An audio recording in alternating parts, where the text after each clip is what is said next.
अखाड़ा में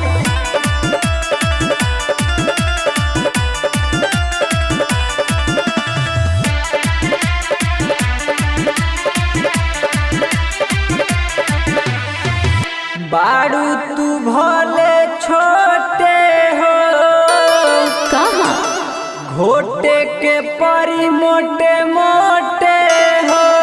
ठीक बा गाँव के हमारा मेला हो अच्छा उड़ाई में गड़ी के नोटे हो।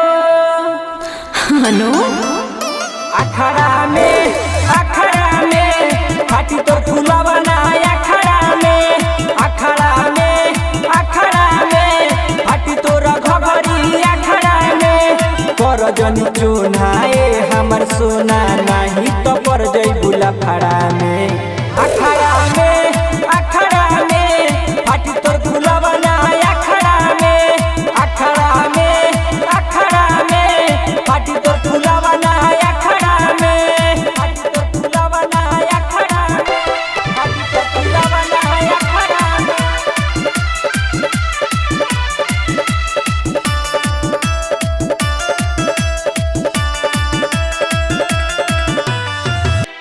बाजत बम बम डीजे हो कहाँ नाचे के परी यही जे हो।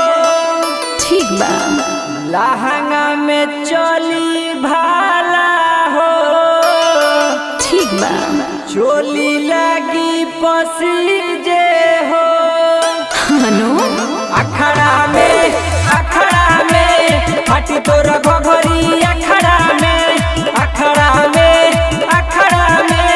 हाथी तो फूला बनाया अखाड़ा में। नंबर 1 हवे अखाड़ा हमार काहे पर तारे लफड़ा में। अखाड़ा में हाथी तो रघरी अखाड़ा में हाथी तो फूला बनाया अखाड़ा में।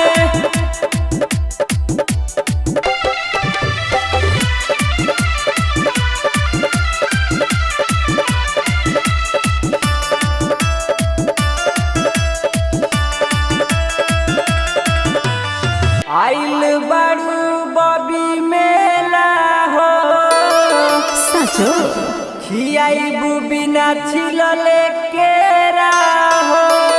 सचो संजय शिवानी धरी कोरा में हाँ हो दिलीप दीवाना कदी खेला हो। हाँ अखाड़ा में हाथी तोर फूला बनाया अखाड़ा में हाथी तोर घघरी अखाड़ा में। नंबर 1 हवे अखाड़ा हमार काहे पर तारे खतरा में।